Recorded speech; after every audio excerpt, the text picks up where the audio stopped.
stuck a baseball bat or stroller to pack, Howard Beach to bring a baseball bat. I'm losing this light.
Morning. Nice morning. Lovely day for a drug bus. Yeah.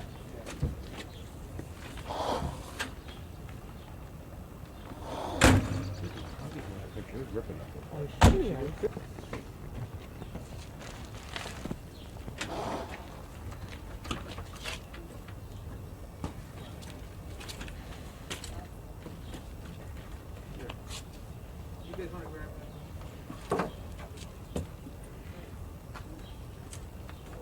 Lights are on upstairs. I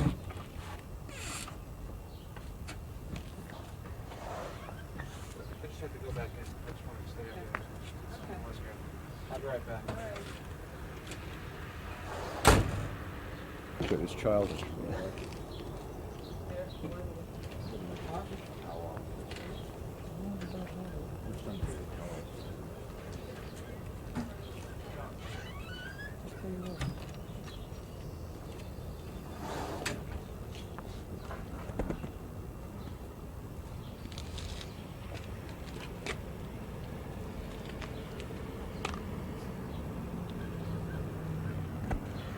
Was larger. I think what was interesting here, what both Mr. Fox and Mr. Giuliani pointed out, is this was an old-line traditional group that has continued to sell heroin for a long time, tied to the Sicilian Mafia. And while it is clear that Asian groups have become predominant in New York as far as heroin goes, that does not mean that traditional organized crime, whether they be Sicilian or Italian, has gone out of the business completely. And that's why it's important for none of us who are up here to focus ourselves on solely one group, because as soon as you do that, that's when they backdoor you. Getting to this gentleman's How question. many years these guys have been selling this stuff? How many years? And draw the organizations. Well,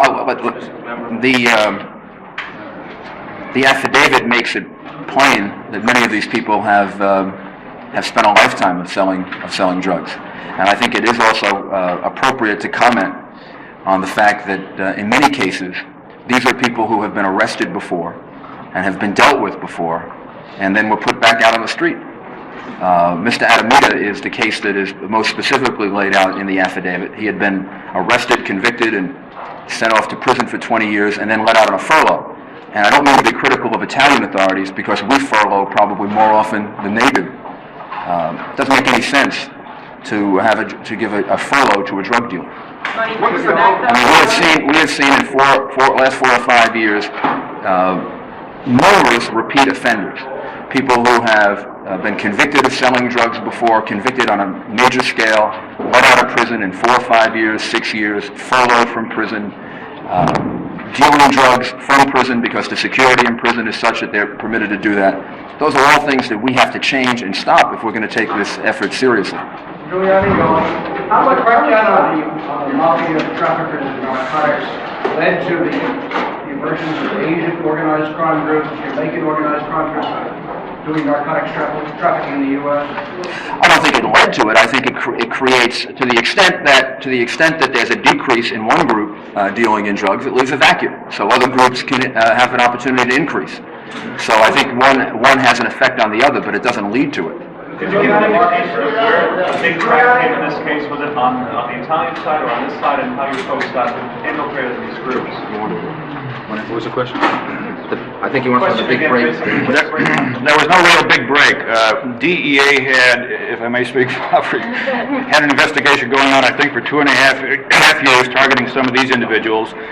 The FBI's investigation probably ran for a little over a year and arose out of our investigation of a shooting of one of the pizza defendants. And then we ran across each other, decided to join forces, and for over a year now, we've been putting the case together that we see here today. No, there was no really single break, and this, believe me, it's so complex and so disjointed. It's just not it doesn't fit in a nice box anymore like it used to. Did you have a lot of people undercover? We had, both agencies had several people undercover. To essentially infiltrate the organization, is that how you got most of your evidence, or it just means Yes. buys, pose as dealers or buys? No, we actually infiltrated and won the trust of some of the key figures. The investigation arose out of a shooting, you said? What was, I didn't catch that. February of '87, there was a shooting of Alfano, defendant in the Pizza Connection cases. He was not killed. I believe he's still in a hospital, but as we were investigating that shooting, we came across some of the principals involved in this case now and channeled off into that area a separate drugs investigation, then hooked up with DEA. Could you detail the relationship that was developed between the undercover agent and the principals in this case? The meetings at Del Torito? I don't think I would care to do No, that. I don't think we can go into that kind of detail now. Suffice it to say, there was a tremendous degree of trust built up between the defendants, from the defendants to the undercover agents, not vice versa. Were these agents Italian speaking or natives of another country? Or? I wouldn't go into detail in describing the agents. Mr. Stubman, how much price tag on the amount of heroin that is bringing imported into this country?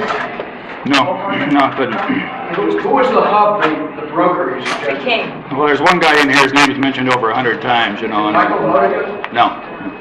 We didn't get to read the whole thing yet. It's Spavento. Alfredo Spavento? Mr. Stubman, do you have any estimate about how much heroin they brought into this country? No, we have undercover conversations in which they make allegations, but I don't think we're Brave and very dedicated FBI agents and Drug Enforcement Administration agents. I'm very proud of my two assistants, Margaret Groban and Al Pavlis, who have spent in over 60. But I think the number is there were 39 people named in the complaint. I guess 32 have been arrested already. In our case, the case in the Southern District of New York, 130, 140. 7 people missing? You said There are some people that are still you have first names or something. there are still people that are being about huge quantities of cocaine and having availability to unlimited amounts of cocaine, and they talk about a lot of drug transactions, and that's all laid out in the affidavit. But it isn't done in a way in which I think anybody can give you a specific amount. It was a very large operation involving very substantial amounts of heroin and cocaine, and How does it rank relative to other operations in this area? it's a major operation, a very significant major operation, particularly given the international scope of it. It's foolish, really, to start rating it, and it's is it more than this case or less than that case, or very often you don't really know, because you're dealing with conversations, and these are very significant drug dealers.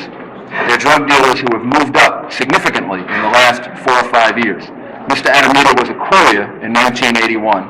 Now he's being arrested as a major distributor and purchaser of drugs. And that's true of a number of these people. You can see their history. And they have, in fact, some of them have moved into the wake that's been created by all the significant activity of the FBI and DEA and the New York City Police Department in taking out a lot of other major drug dealers. And one of the criticisms that always seems to come up is, you take out this group, but then there's that group, and what this case demonstrates is a very, very comprehensive effort on the part of law enforcement to go after the original people, their successors, and this will eventually wear them down. And I believe, at least insofar as the Mafia is concerned, and given the activities of the Italian government, crush them as a powerful organized crime group. But some of the convicts came back for money. Isn't that simply the reason that some of the convicted felons from Italy still got involved with drugs again? And I would think because of the money. I mean, I don't know if that's correct, but taking a big risk there. I think that it's safe to say that the motivation of most of these people that are alleged to be involved, the alleged motivation would have to be money. Sure, that's the... So they already got caught before, they don't care. Well, I think that raises another interesting issue, which is these people should be incapacitated far more often than we incapacitate. They should be sent to prison for such long periods of time so that we don't have to keep re-arresting and re-indicting and reconvicting the same old major drug kingpins. The statute that these people, in the case would have to be presented to the grand jury, and you can't assume what they're going to do, but if the grand jury were to indict them, they would be indicted, many of them, for running a continuing criminal enterprise that carries life imprisonment. And we've seen a few more judges giving sentences like that recently. So that's the kind of sentence that can really incapacitate these people. Sir, in recent days you've said, or recent weeks you've said that certain activities by kingpins should be punished by capital, they should be executed. Are any of the crimes described here ones that, in your view, are capital crimes? It would be premature to say that because we just have a complaint at this point that lays out a conspiracy. But when I said that, what I was referring to are those people that are convicted of being drug kingpins and continuing criminal enterprise crimes. For example, in the Pizza Connection case, 4 or 5 individuals were convicted as drug kingpins. One of them was the former head of the Sicilian Mafia. The other, Mr. Catalano, was the head of the Bonanno crime family's heroin operation. Those people would be candidates, I think, with a properly drawn bill and act of the United States Congress for execution if a judge wanted to impose capital punishment. Because you could additionally prove that their operations led to specific murders and to the death of numerous human beings.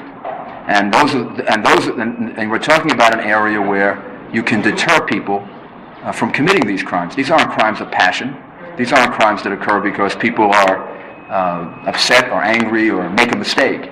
These are crimes that occur because people want to make money, and millions and millions of dollars in money, and they don't care that they are destroying the lives of thousands of human beings. And if the death penalty isn't appropriate for that kind of crime, then it isn't appropriate at all. And I think it is appropriate. And 35 or 36 states have it. The federal government should. And it would really be effective. I think even more than in murder cases, it would be effective for the major drug kingpins and for those people who execute law enforcement officials. You had some husband-wife teams here? Yeah. We had at least one. Do you want There were to? 2. 2? You want to describe the... I would I think if you read the complaint, essentially the husbands were much more involved than the wives, but the wives were picked up in recorded conversations assisting their husbands' narcotics activities. I should have shown another way to show you how I think. I thought you were talking about agent husband and wives, of which we had one of those too. No, I'm also a wise guy because when I asked Al to do this, I was thinking of Assistant United States Attorney. That's my wife team. Al's wife is an Assistant United States Attorney. So, we do that too. Okay? Thank you. Thank you. All right, I'm going to run. That's a great story.